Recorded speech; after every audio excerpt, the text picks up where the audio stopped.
الله الرحمن الرحيم. الحمد لله. إن الحمد لله نحمده ونستعينه ونستغفره ونستهديه ونتوب إليه، ونعوذ بالله من شرور أنفسنا ومن سيئات أعمالنا. إنه من يهده الله فلا مضل له، ومن يضلل فلا هادي له. وأشهد أن لا إله إلا الله وحده لا شريك له، مسبب الأسباب ومجري السحاب وهازم الأحزاب. وأشهد أن محمدا عبده ورسوله، صلوات ربي وسلامه عليه وعلى آله وأصحابه ومن تبعهم بإحسان إلى يوم الدين. أحبة الكرام، أما بعد، أوصيكم وإياي أولا بتقوى الله تعالى، فلقد فاز المتقون.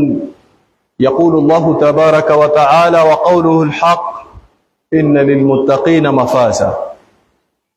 أعوذ بالله من الشيطان الرجيم. يا أيها الذين آمنوا اتقوا الله وقولوا قولا سديدا يصلح لكم أعمالكم ويغفر لكم ذنوبكم، ومن يطع الله ورسوله فقد فاز فوزا عظيما. صلى الله تعالى يجعلنا جميعا من المتقين ومن الفائزين في الدنيا والآخرة. يقول الله تبارك وتعالى في كتابه الكريم: يا أيها الذين آمنوا اجتنبوا كثيرا من الظن إن بعض الظن إثم، ولا تجسسوا ولا يغتب بعضكم بعضا، أيحب أحدكم أن يأكل لحم أخيه ميتا فكرهتموه، واتقوا الله إن الله تواب رحيم. Ama baada ya kumshukuru Allah subhanahu wa ta'ala na kumtakia rahma na amani bora wa viumbe mtume alayhi salatu wassalam, na usieni pamoja na kuihusia nafsi yangu juu ya kumcha Allah subhanahu wa ta'ala, kwani hakuna mafanikio pasi na njia ya kumcha Allah subhanahu wa ta'ala. Allah subhanahu wa ta'ala ameweka mafanikio juu ya waja wake katika kumcha yeye na katika kumtakasia yeye na kumridhisha yeye Allah subhanahu wa ta'ala, na kuogopa hisab yake azza wa jalla. Tazungumzia katika jumaa yetu leo insha Allah ta'ala mazungumzo kwa kichwa kunu ibadallahi ikhwana, kuweni waja wa Allah subhanahu wa ta'ala ambao kwamba ni ndugu.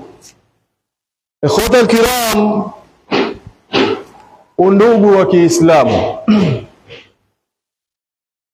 insha Allah ta'ala tutazungumzia leo juu ya kuulinda undugu wa Kiislamu, lakini kila kinacholindwa huwa kina thamani fulani.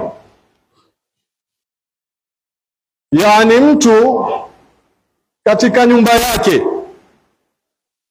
anapojua ya kuwa kile ambacho kwamba kiko hapa ndani kina thamani ambayo kwamba ni kubwa. Kila kitu kina thamani na kila thamani ina uzito wake.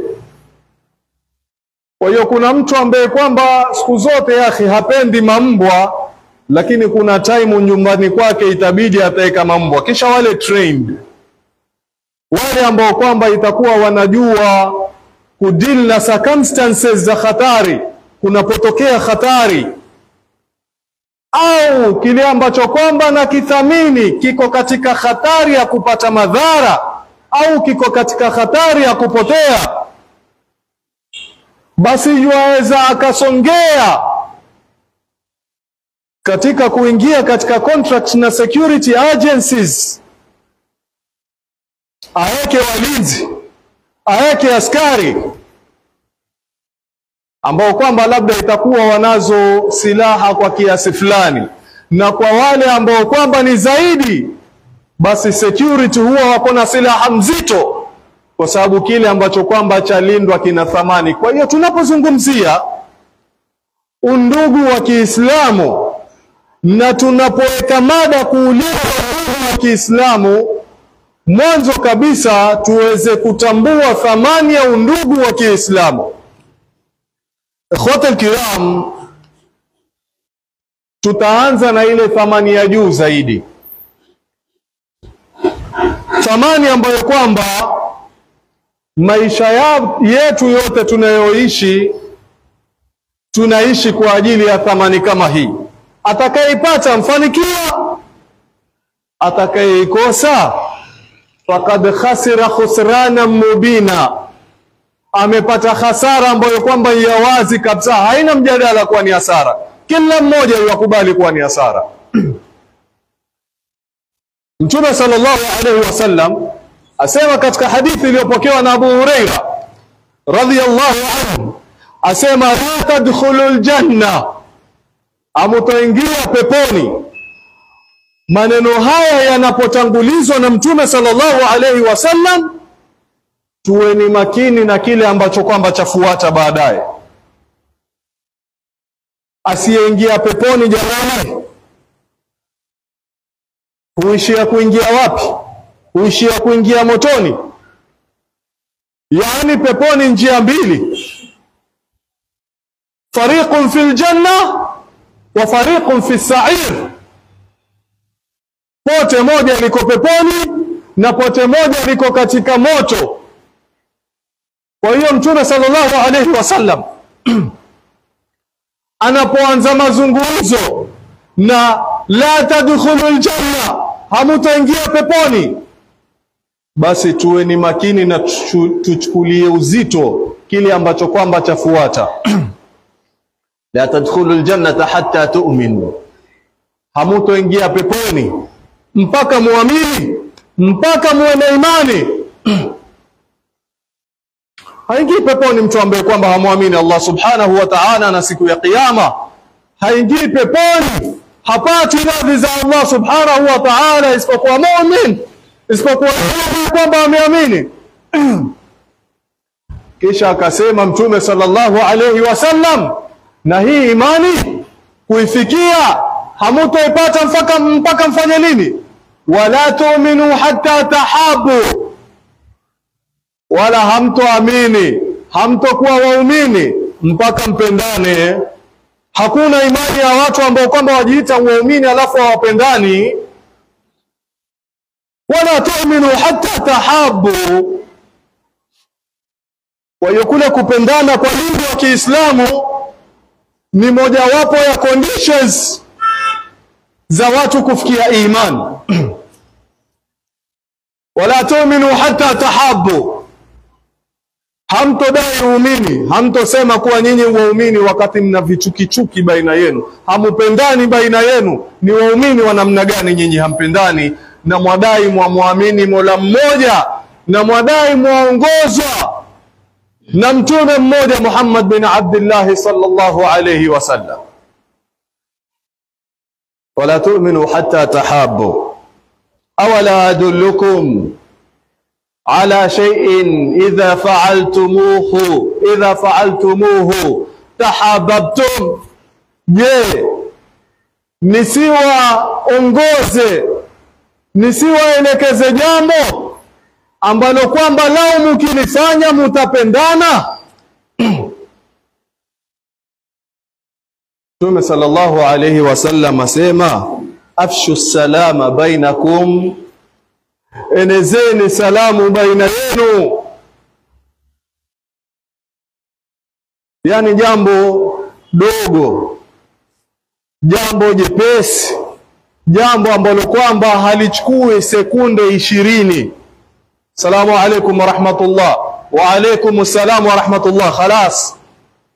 Hata msijuliane hali, salamu, musipitane, salimianeni, kwa sababu ile salamu ikiondoka huwa ndio notification ya vita. Salamu inapoondoka baina ya wawili huwa ni message imetumwa, tuko katika vita mimi na wewe. Lakini tualichukulia kwa wepesi. Na ndio leo utaona twaswali safu moja, lakini chuki zimejazana baina yetu, nia ni mbovu baina yetu. Anayemwangalia ndugu yake amefanikiwa yuatamani aporomoke afurahi, anayemuona ndugu yake amepata yuatamani aharibikiwe afurahi. Anapomuona ndugu yake ameoa yuatamani iishie katika talaka apate kufurahi wameachana. Na tukaona ni mambo makubwa, kumbe kuna jambo dogo, mambo madogo ambayo kwamba twayaruka. Mtume sallallahu alaihi wasallam asema enezeni salamu baina yenu, na hii salamu itapeleka katika kupendana kwenu, na huku kupendana ndio muhuri katika muhuri wa imani yenu, na hii iman ndio ufunguo wa asili wa peponi. Wala asr innal insana lafi khusr. Allah subhanahu wa ta'ala yuapa kwa zama, yuapa kwa wakati, yuapa kwa umri ambao kwamba unakula miili yetu na kuipeleka katika udongo iwe mifupa na iliwe na mabuu. Wala asr innal insana lafi khusr. Hakika mwanadamu yuko katika hasara. Maisha ni hasara tupu. Ukiangalia kwa kila jambo lake ni hasara, kwa sababu angalia tuwafanyia bidii mambo mangapi ambayo kwamba hatutodumu nayo. Tuwafanyia bidii nyumba ngapi ambazo kwamba huenda tusiziishi ndani yake na ya akhira tutadumu ndani yake. Allah subhanahu wa ta'ala akawavua baadhi katika haya, illa alladhina amanu. Kwa hiyo asili mwanzo ni kuamini, illa alladhina amanu wa amilu salihati wa tawasaw bil haqqi wa tawasaw bis sabr. Kwa hiyo mtu hafikii mema kufanya mema, wala hafikii katika kuhusiana haki na subra mpaka apitie mlango wa iman. Na imani yenyewe ndiyo hii ambayo kwamba haifikiwi mpaka tuwe waislamu ambao kwamba twapendana. Hii ni katika thamani ya akhira, uzito wa undugu na kupendana baina ya waislamu. Hii ni katika thamani ya akhira. Ama katika huu ulimwengu ikhwata alkiram, kazi yetu sisi kama umma wa Kiislamu ni kazi ambayo kwamba ni kubwa mno. Na majukumu yetu ni majukumu ambayo kwamba ni mazito mno, kwa sababu ikhwata alkiram, tuna kazi sisi ya kudil na shaitan juu ya nafsi zetu, kwa sababu ni qu anfusakum kisha wa ahlikum nara. Shaitan ambaye kwamba ni adui wa wazi, adui ambaye kwamba hana break katika kutuchukia kwake, wala katika ajenda zake dhidi yetu hana mapumziko. Haendi off wala haendi live, yuko katika mipango dhidi yetu ya kudumu mpaka tuondoke katika huu ulimwengu hali ya kuwa tumemkufuru Allah subhanahu wa ta'ala. Kwa hiyo tuna kazi ya kudili na shaitan kwa nafsi zetu na watu wetu. Alafu tuna jukumu zito la kuwakomboa walimwengu na ulimwengu kutokamana na kiza na upotofu ambao kwamba uko wazi. Kuntum khaira ummatin ukhrijat linnasi ta'muruna bil ma'ruf wa tanhauna 'anil munkar ukhrijat linnasi. Kwa hiyo majukumu yetu ni mazito mno ikhwata alkiram, majukumu ambayo kwamba ni urithi wa akhira. Hakuna umma kwamba umepewa warathatun nubuwa siwa hadhihi al-umma. Umma ndio umepewa mirathi, hakuna nabii mwingine. kazi itabebwa na umma wa Muhammad sallallahu alayhi wasallam. Na walioamini kabla yetu sisi wakatangulia na kazi kama hii, na kabla ya Mtume sallallahu alayhi wasallam kufanya kitu chochote au kuchukua step yoyote katika kupeleka uongofu Makka na Jaziratul Arab na kwengineko, katika jambo la kwanza alilofanya Mtume sallallahu alayhi wasallam ndani ya Madina, akha bainahum, aliofanya mandugu masahaba. Yani ndugu wa kuambiwa wewe huyu bwana ndugu yako, wewe huyu ndugu yako. Yani ilikwenda zaidi ya kupendana kama Waislamu, walifanywa ndugu baina yao. Ikhwata alkiram, Mtume sallallahu alayhi wasallam aliupatia bishara hii umma. Iko bishara katika kurudi hukumu ya Uislamu katika huu ulimwengu, khilafa ala minhaji nubuwa. Iko bishara Mtume sallallahu alayhi wasallam na ilitangulia ya kufunguliwa Konstantinia, kisha Mtume sallallahu alayhi wasallam akapeana bishara ya kufunguliwa Rome. Sisi ni umma ambao kwamba twataraji na twataka na twatamani tuwe wenye kuikomboa ardhi ya Gaza na kuregesha Baitul Maqdis katika rehab ya Waislamu. Nyinyi mwaona haya mambo yafikiwa na watu ambao kwamba wana vijichukichuki baina yao. Mwaona haya masuala mazito, haya mambo mazito, haya malengo kwamba ni malengo ambayo kwamba ni makubwa mno, na ni tunu kubwa na sharaf kubwa kwa umma ambao kwamba utapewa sharaf kama hii. Ni zawadi kubwa kwa wale ambao kwamba watajaliwa ni generation ambao kwamba itaweza kufikia malengo kama haya. Haiwezekani kufikiwa na watu ambao kwamba hawapendani baina yao. Haifikiwi na umma ambao kwamba salamu baina yao ni shida. Salamu alaykum. Mtu yaiona mzito, mtu yaiona ya ghali, mpaka yaiona afadhali nimpite tu. Kwa ikhwata alkiram, kwa ile kazi ambayo kwamba tuko nayo katika huu ulimwengu, yatulazimu sisi tuwe umma ambao kwamba ni ndugu, ambao kwamba wako pamoja, wanapendana. Majukumu yetu na uzito wa kazi yetu, wataka umma ambao kwamba una taatuf baina yao, una kusikitikiana, una tarahum, una mahaba baina yao, wanaoneana huruma. Anapoumia mmoja ndugu yake, baina ya ndugu wengine waumia kwa kuumia kwake. Bali sisi leo usherehekea katika kuumia ndugu zetu, ima baina yetu na wengine hata ndugu wa damu, ikawa ndugu wa Islamu, ndugu wa damu, lakini hampendi ndugu yake, mambo yake yamuendee sawa sawa. Sasa ikhwata alkiram, thamani kama hii, uzito ni kama huu, Uislamu umeweka mikakati gani kuulinda undugu kama huu?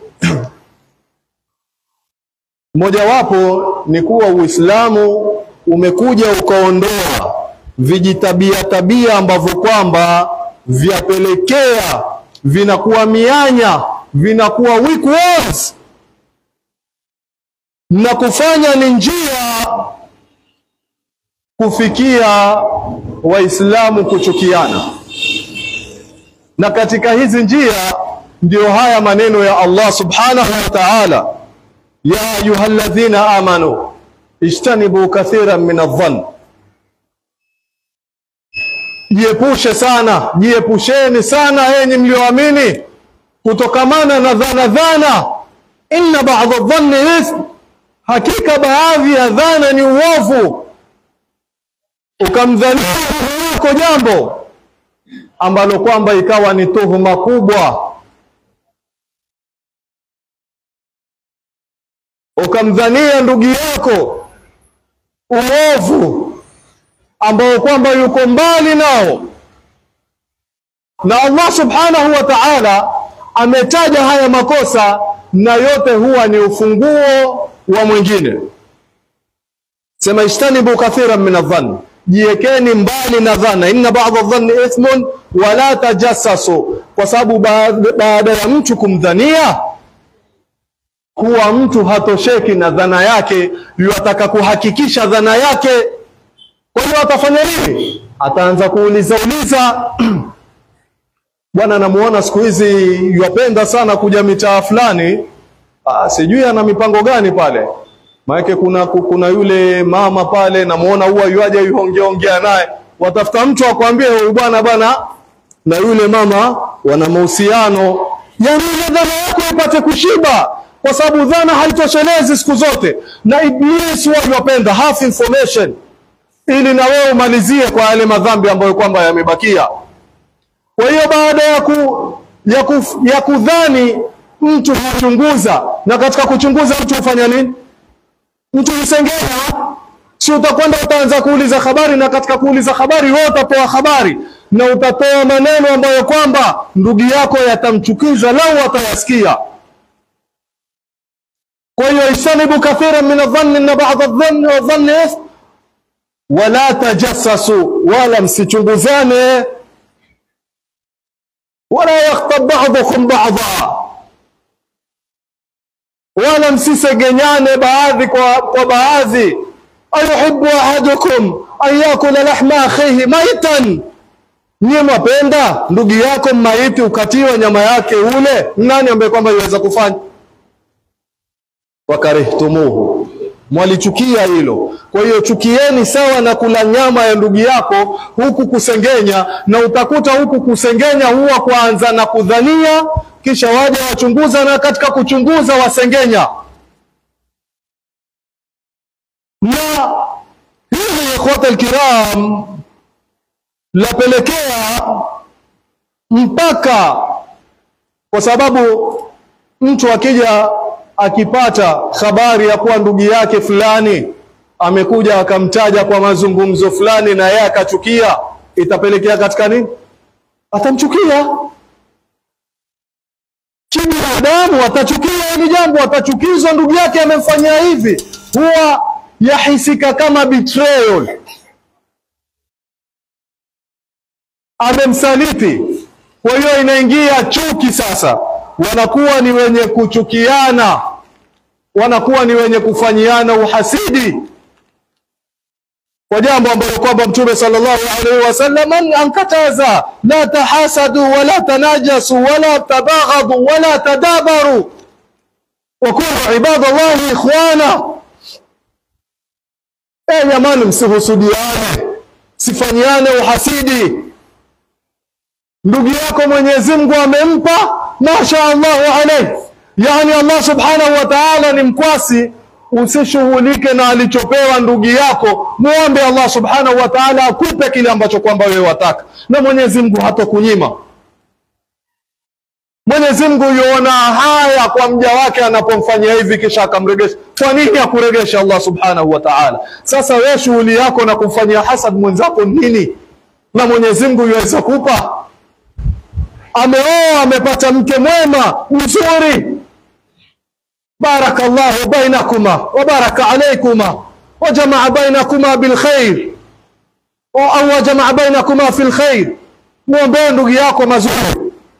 Ile yeye kupewa haimaanishi wewe umpunguziwa. Hisabu yake iko kando na hisabu yako, na hisabu yako iko kando hata na watoto wako. Nahnu narzuqukum wa iyyahum, sisi tuwaruzuku nyinyi na wao. Hisabu yao iko kando, hisabu yako iko kando. Sasa wewe una sababu gani ya kumfanyia ndugu yako hasad? Wala msigeuziane migongo, wala msiwe ni wenye kukasirikiana. Angalia ikhwata alkiram, Uislamu umetufunza tabia ambazo kwamba ndani yake kuna haiba ya rujula na murua, yani tabia ambazo kwamba zajulikana hizi tabia za kiungwana. Yani si unikosea, ya nini nzunguke nje nyuma yako kwa mgongo wako na naweza nikakuangalia nikakwambia ya unikosea au hii tabia yako siipendi. Ili jambo walifanya aliniridhishi akhi, moja kwa moja on your face. Sasa utoke tena uzunguke ukazungumze habari kule, uzunguke na huku, safari zote hizi za nini akhi? Ndugu yako hapa mbele yako, mueleze moja kwa moja. Na hii ndio mpaka watu, kwa sababu hatusemi ni tabia zinazokubalika kwa wanawake, walakin leo huhesabiwa kwa ajili ya madhaifu ya wanawake. Bana hizi tabia bana, sisi tabia za kiume hizi. Mwanamume yani hapana, kwa sababu mwanamume si huwa yeye yuko katika jeshi. Mwanamume yeye huwa yuangalia risasi, yuangalia panga. Sasa kumwangalia ndugu yako kwa uso na kumwambia ukweli nini? Haimtiki.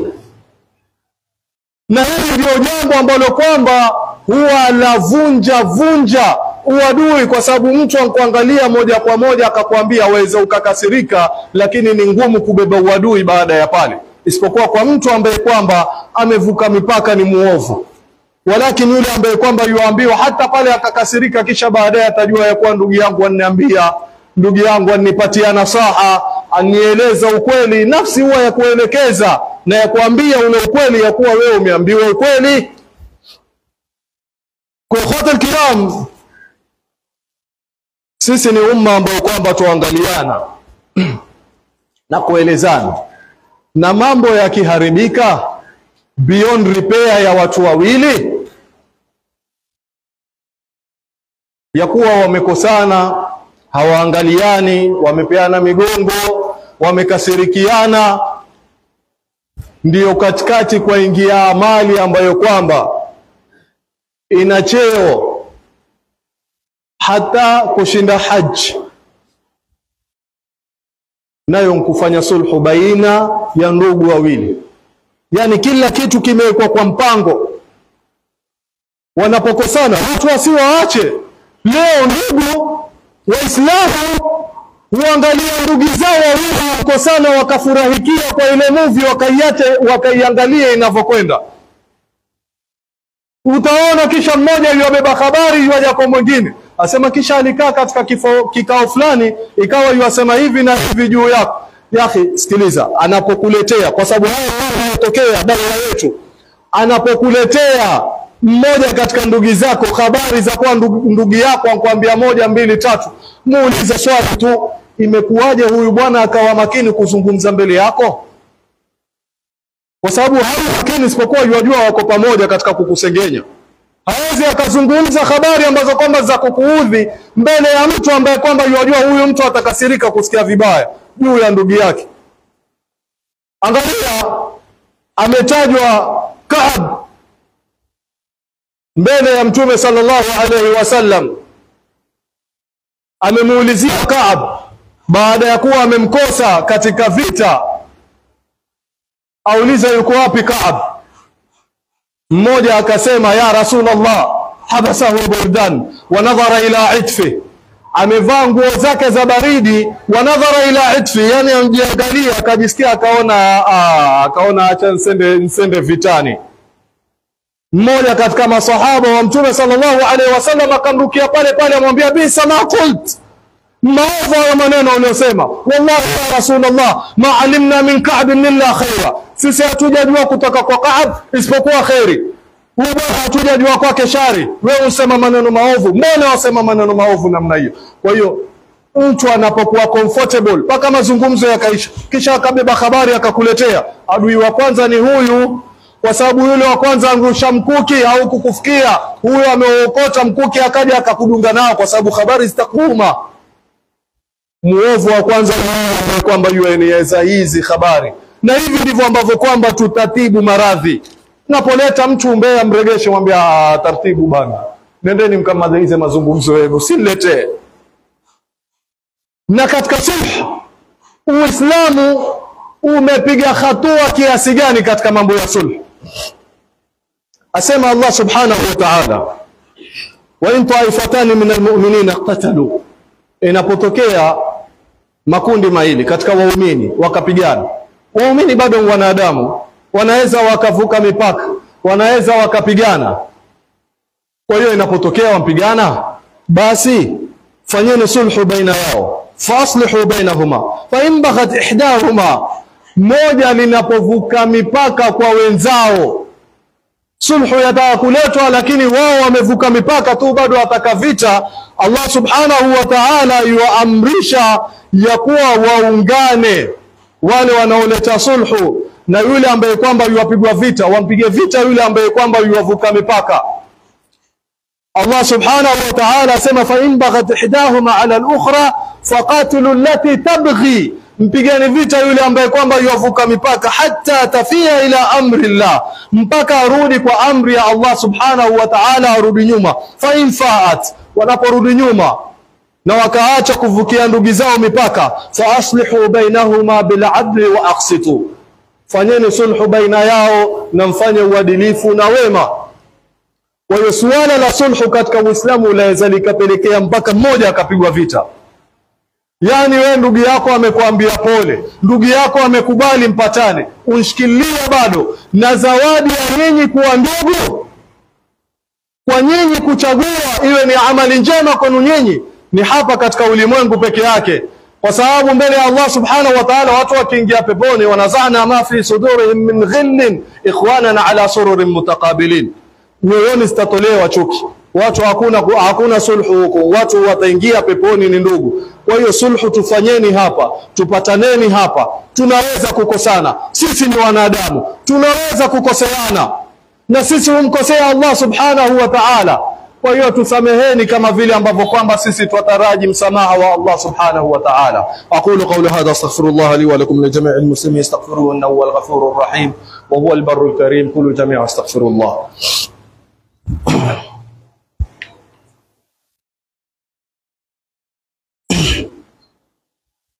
الحمد لله حمدا كثيرا كما أمر، وأشهد أن لا إله إلا الله إدغاما لمن جهد به وكفر، وأشهد أن محمدا سيد الخلائق والبشر. عباد الله اتقوا الله لسماع اللغو وفضول الخبر، انتهوا عما نهاكم عنه وزجر، واعلموا أن الله معكم بأمر بدأ فيه بنفسه وثنى بالملائكة المثبت بقدسه، وثلث بكم أيها المؤمنون من برية جنه وإنسه، فقال تعالى مخبرا وآمرا إن الله وملائكته يصلون على النبي يا أيها الذين آمنوا صلوا عليه وسلموا تسليما. ورضي الله تعالى عن كل أصحاب رسول الله أجمعين.